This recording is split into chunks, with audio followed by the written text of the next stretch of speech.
time for another Mower Monday. We're working on a weed eater. I think I've worked on this one before. Let me get the light out of it. But putting new fuel lines in this one. I did one last winter that I guess you looked at that. I don't know. I wasn't looking at the viewfinder, but I was working on one just like it last winter.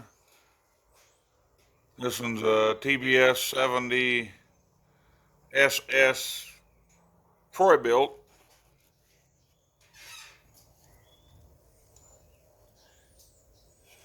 Guess you can see that.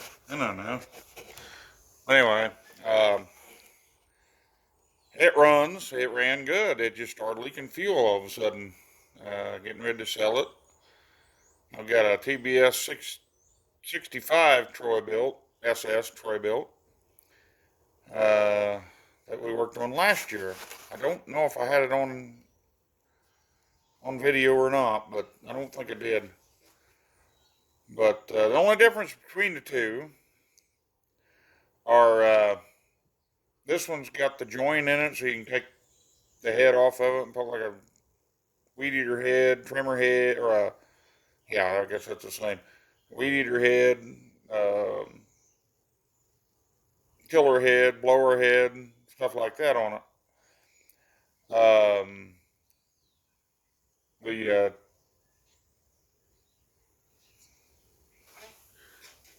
TB 65 SS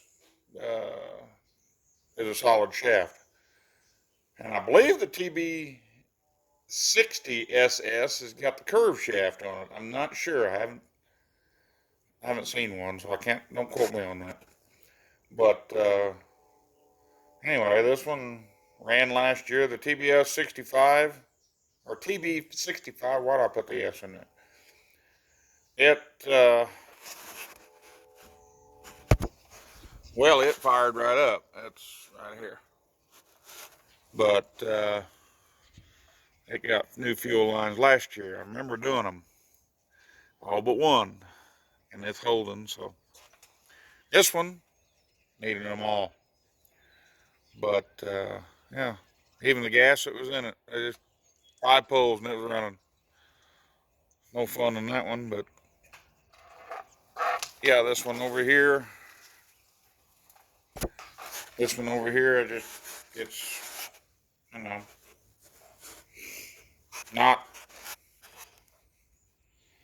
well, it run, but like I said, it leaked gas everywhere. So we're putting new fuel lines in it, and I believe she's going to run. I can't do it one-handed. Going to have a cameraman. But anyway, we'll do this one, and I'll get back with you shortly. We got it back together here. All you had to do is put the tank. I had to take the tank off of it, and I had to take those 4 bolts out right there. One there, one there. One behind the carburetor.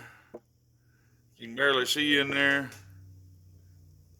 And one down there. This one made me have to take the carburetor off. But that pulls the plastic back side of the block apart, but you can see the piston in there when you do that. And so it's got an O-ring back here. You gotta make sure you don't mess it up.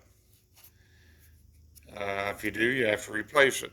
But if you pull that out, you can pull the tank off of it. Had to do that so I could put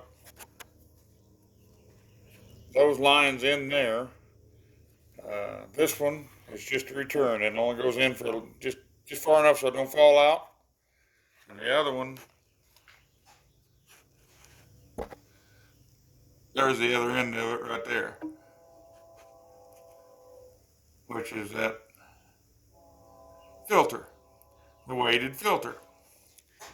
Okay, and it comes out and it comes around here, goes through here, and goes in the bottom of the carburetor. This line up here is a little smaller.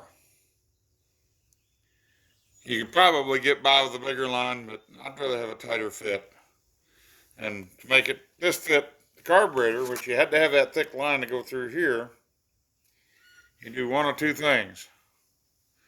You can either reuse that fitting, which ain't really a reducer. I don't like it, but you can do it. That's the easiest way if your line will fit. But or you can take a piece of this smaller line and make it like a bushing.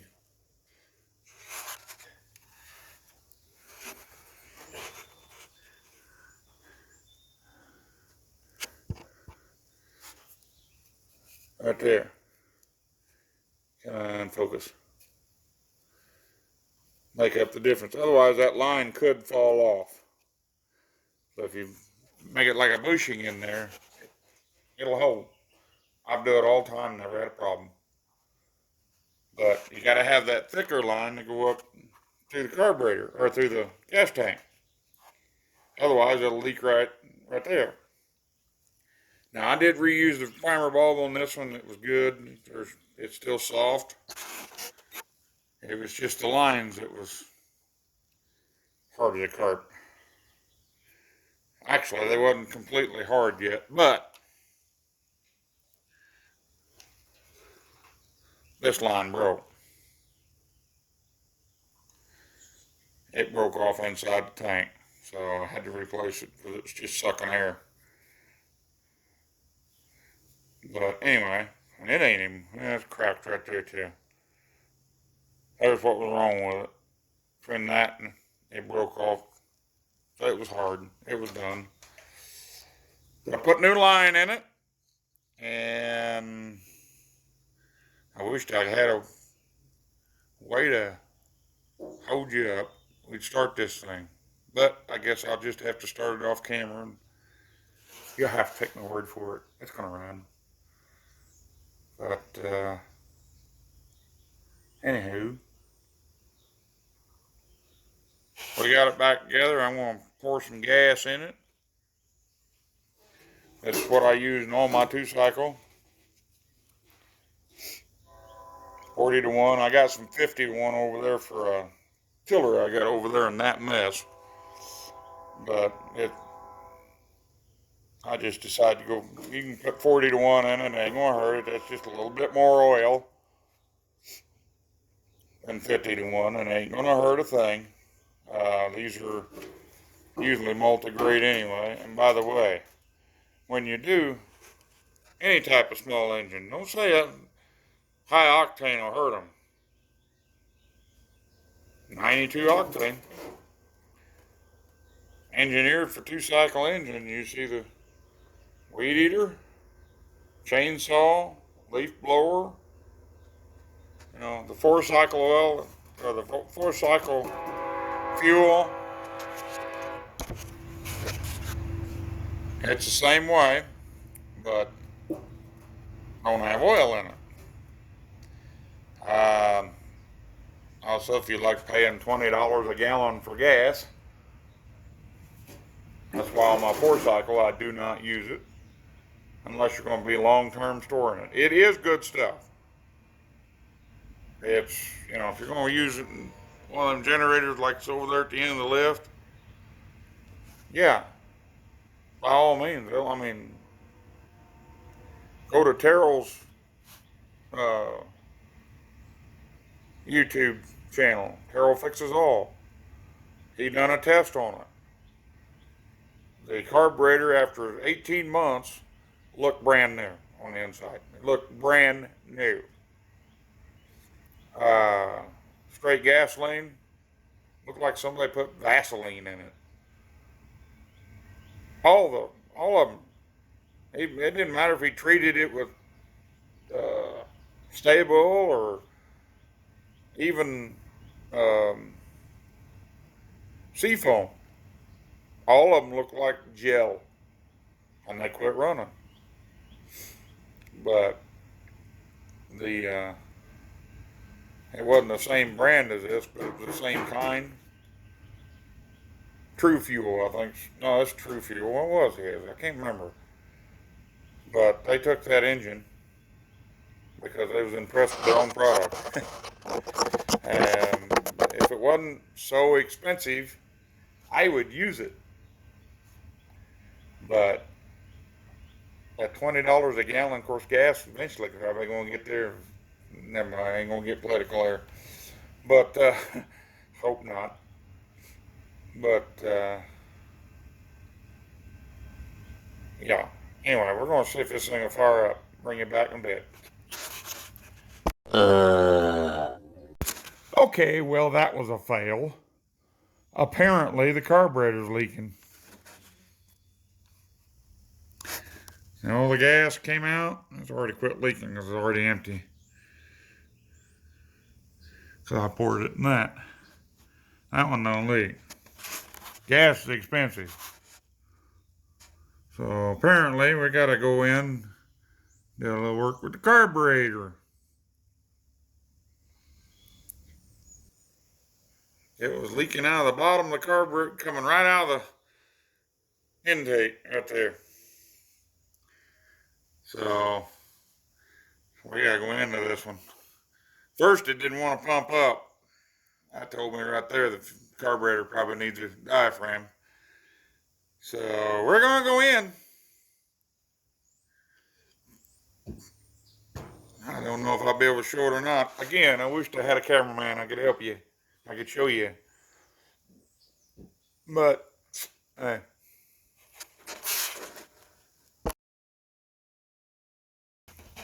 If you don't have a pair of these are your best friends on these little trimmers, chainsaws, and all that stuff. These little hemostats, surgical tools, like that right there, pulling that line off. That's an awful tight area right in there.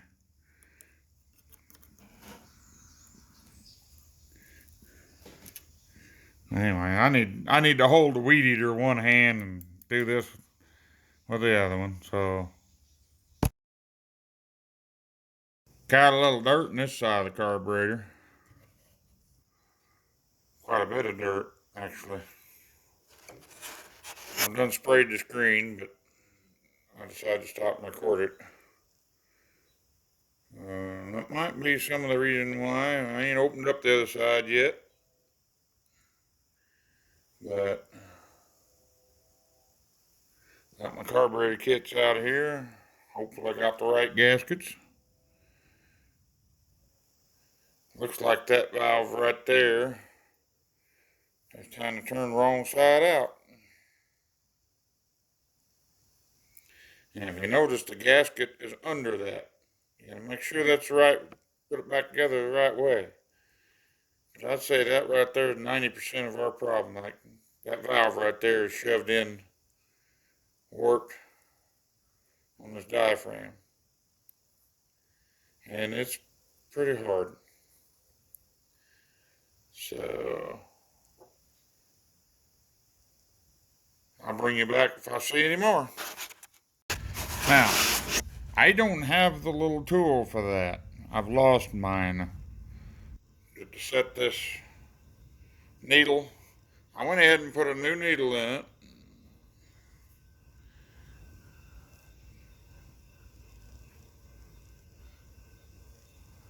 I don't know if you can see that or not, but there's a little bit of a ring around that needle. Then if I had one, I just went ahead and put one in it. This side, pretty clean. So the dirt never made it to this side. Made it down the pump. So this is the carburetor side.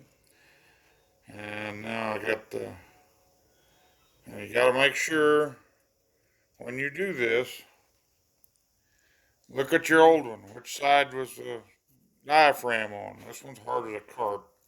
Ain't quite coming apart, but it's not far from it. But which side's the gasket on? Came out of there just like that. So it's got to go back in there just like that. Well, this gasket goes on between the diaphragm and the carburetor. So that's got to be, you got to just when you take this apart, put it back together the same way. They're not that difficult. I used to make them harder than what they are. Clean them up, of course, while you got them apart. But there's no reason why the carburetor shouldn't run when we're done. And not leak this time. Alright, we got her back together, as you can see. Got the other one back together. I took it apart, double checked, make sure the lines was on right, because at first, this thing wanted to leak. I'd take it back off again, take carburetor off, and close up that needle a little bit. But it's quit leaking now. I've already test started it, but you wasn't here, so I'm going to lay you down facing the ceiling so I can start this thing. So, hang on.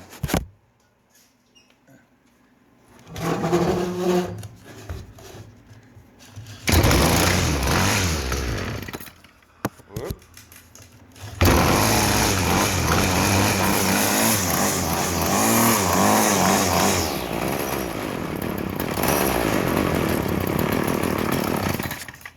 Might have to turn the idle up a little bit. Hang on.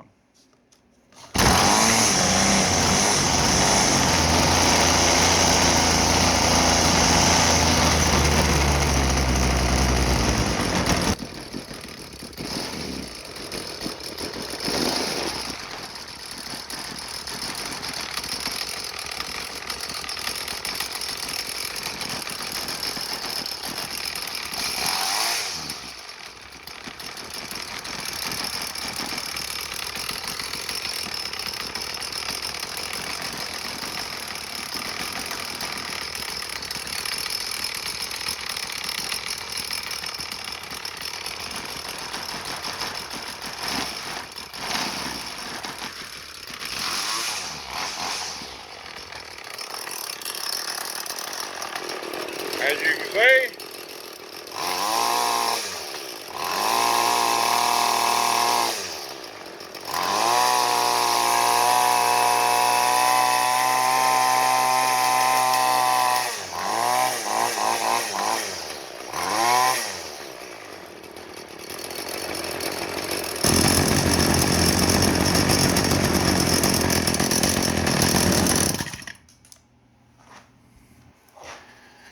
she's ready to go.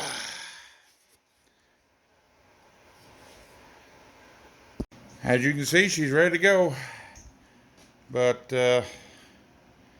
I'll probably post that tonight. Post this video, of course, for a Mower Monday.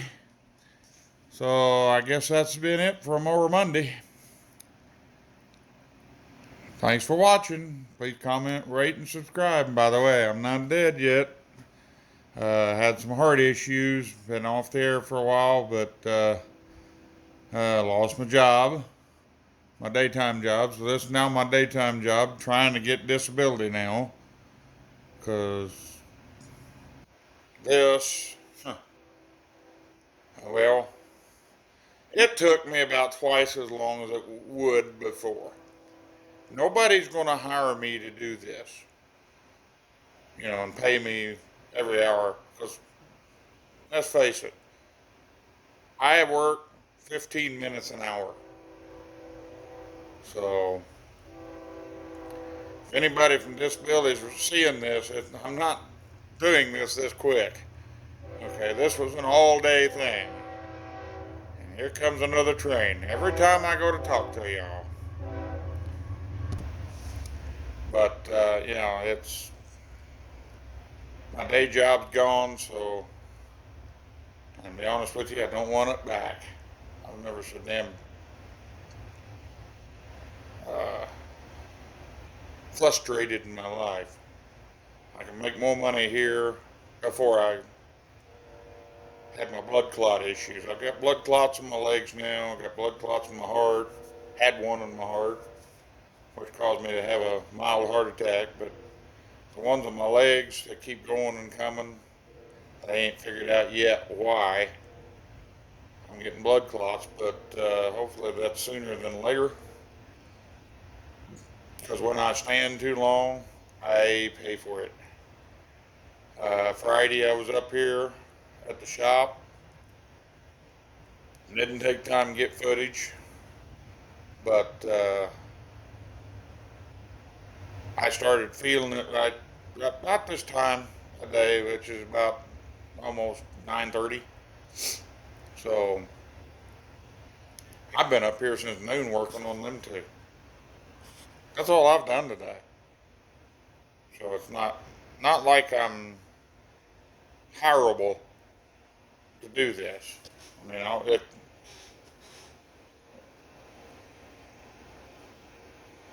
if somebody brings me a mower to work on, um, I do my best, but I don't charge for every hour that I'm working on it. If I did, I'd be ripping people off. So no, I don't do that.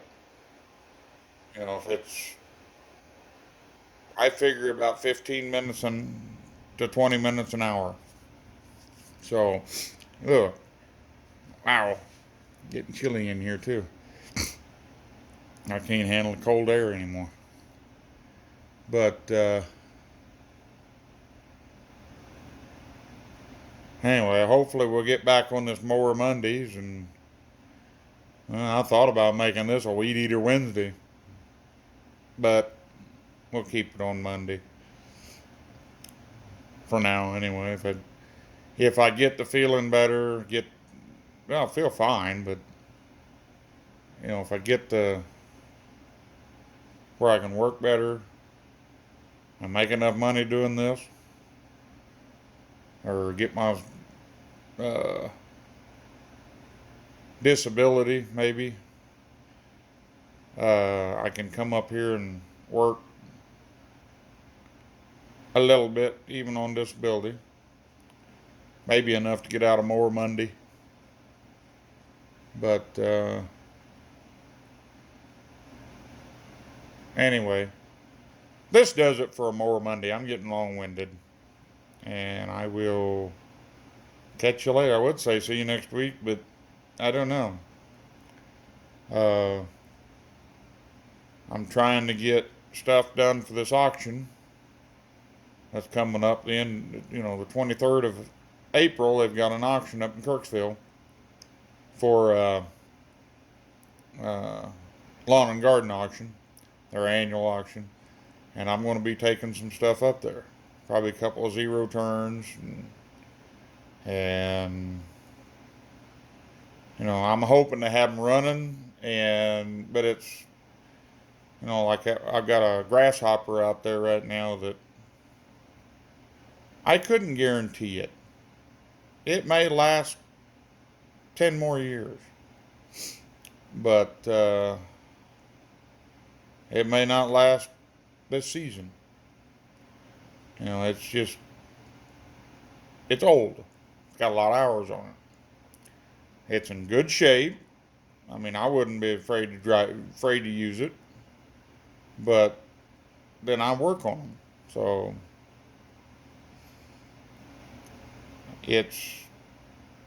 I used it last year. I don't know. A lot of people love these zero turns, and I like them. Don't get me wrong, they're nice mowers, but I still prefer my John Deere, my tractor. It's simply because my land is not level. It's level the zero turns are awesome on level ground, but on slope ground, I don't like them. And that grasshopper's got that deck out on front. I really love that thing on level ground, but on unlevel ground, up and down is even now. It's freaky. But maybe if I got used to it, I don't know. But I just prefer my John Deere. It's serves great, runs great. Would like to get enough money for a new set of blades again this year, but it don't really need them yet. But it probably will. I know it will next year. But, you know, when you mow half your yard with other mowers, they don't get used that as much as it should. But anyway, the price of diesel nowadays, maybe I ought to go to gas. I don't know. Anyway, I'm rambling on long enough. It's time to close up shop and keep the grass side down.